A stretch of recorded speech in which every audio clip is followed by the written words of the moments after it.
Assalamualaikum warahmatullahi wabarakatuh.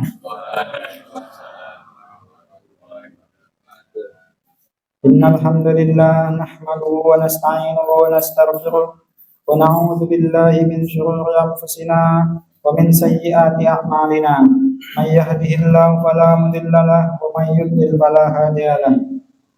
Asyhadu an la ilaha illallah wa asyhadu anna Muhammadan abduhu wa rasuluh. La nabiyya wa la rasula ba'dah. Allahumma shalli wa sallim ala sayyidina Muhammadin wa ala alihi wa sahbihi ajmain. Amma ba'du. Jamaah salat tarawih yang dimuliakan oleh Allah Subhanahu wa taala, pertama-tama marilah kita panjatkan puji dan syukur kita kehadirat Allah Subhanahu wa taala yang telah menciptakan kita dengan sebaik-baik penciptaan. Selawat dan salam kita haturkan kepada Nabi Muhammad sallallahu alaihi wasallam, kepada keluarga, sahabat dan para pengikutnya sekalian.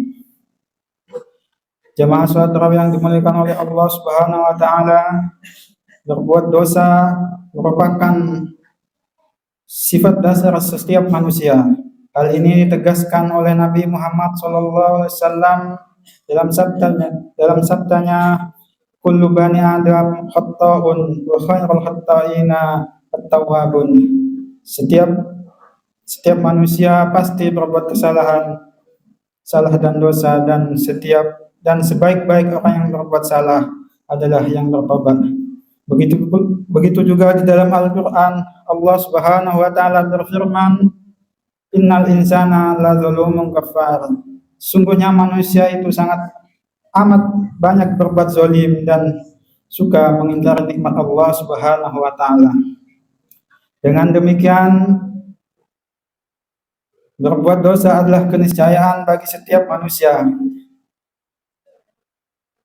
baik kecil, baik sengaja maupun tidak sengaja. Apalagi di zaman sekarang ini, di mana setiap hari tidak luput kita dari berbuat dosa, baik terutama ketika kita memegang HP. Baik kita mau melihat aplikasi Al-Quran saja, kita akan melihat iklan yang mengandung maksiat dan dosa. Akan tetapi dengan keadaan yang demikian, dengan keadaan yang kita rentan dalam perbuatan dosa, Allah Subhanahu wa taala membuatkan mekanisme buat kita agar kita mustahil untuk masuk ke dalam neraka dengan perbuatan-perbuatan yang memungkinkan Allah mengampuni kita, semisal dengan bertaubat dan beristighfar kepada Allah. Taubat dan istighfar adalah ibadah yang agung, ibadah yang mulia, namun ia sangat mudah sekali kita lakukan, tidak memerlukan modal apa-apa. Yang kita perlukan hanyalah keteguhan hati untuk mengakui dosa-dosa kita dan memantapkan niat kita untuk tidak mengulangi perbuatan dosa kita.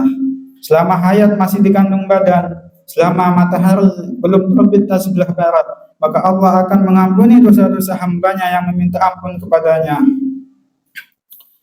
Oleh karena itu, marilah kita lihat contoh yang dicontohkan oleh para nabi-nabi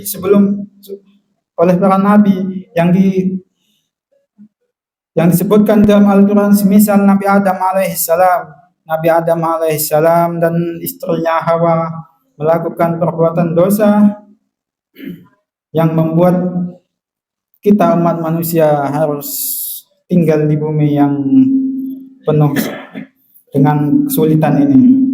Akan tetapi Nabi Adam alaihissalam menyadari akan dosa-dosanya dan memohon ampun kepada Allah Subhanahu wa taala, lalu Allah menerima taubatnya. Lihatlah Nabi Yunus alaihissalam, beliau juga melakukan kesalahan dengan meninggalkan kaumnya tanpa perintah dari Allah Subhanahu wa taala. Kemudian beliau dimakan oleh ikan dan lalu beliau menyadari dan kemudian Allah mengampuni dosa-dosanya. Begitu juga Nabi kita Muhammad sallallahu alaihi wasallam banyak mengajarkan kepada umatnya untuk selalu bertobat dan beristighfar kepada Allah Subhanahu wa taala. Nabi Muhammad sallallahu alaihi wasallam diceritakan Tidak kurang beliau beristighfar kepada Allah, memohon ampun kepada Allah, tidak kurang sehari berkisar 70 sampai 100 kali. Padahal beliau adalah orang yang maksum.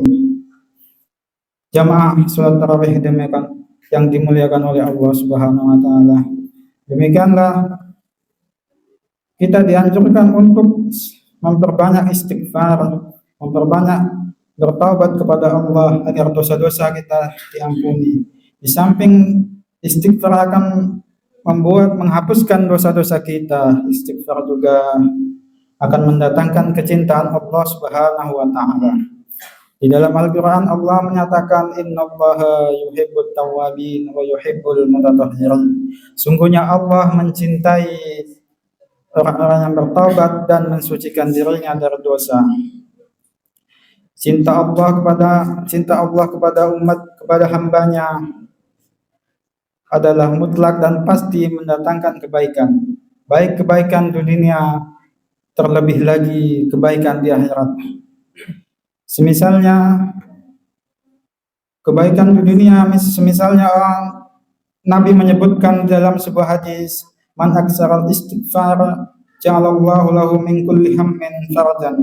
Barang siapa yang berbanyak istighfar kepada Allah, maka Allah akan menjadikan kelapangan dari setiap kegelisahan. Wa min kulli dhiqin makhrajan, menjadikan jalan keluar dari setiap kesempitan. Wa razaqahu min haitsu la yahtasib. Dan ini yang paling kita harapkan, yaitu kita akan diberikan rezeki dari arah yang tidak kita sangka-sangka. Demikianlah kaum muslimin, istighfar adalah kalimat yang paling banyak menghapuskan dosa-dosa karena ia adalah doa. Dan doa orang yang berpuasa adalah doa yang akan diijabah oleh Allah Subhanahu wa taala. Oleh karena itu, selama kita terlebih di bulan puasa ini, marilah kita beristighfar, memohon ampun kepada Allah atas segala dosa-dosa kita, dan jangan lupa kita mendoakan orang tua kita dan saudara-saudara kita. Semoga dosa kita diampuni oleh Allah Subhanahu wa taala sehingga kita kembali dalam keadaan suci.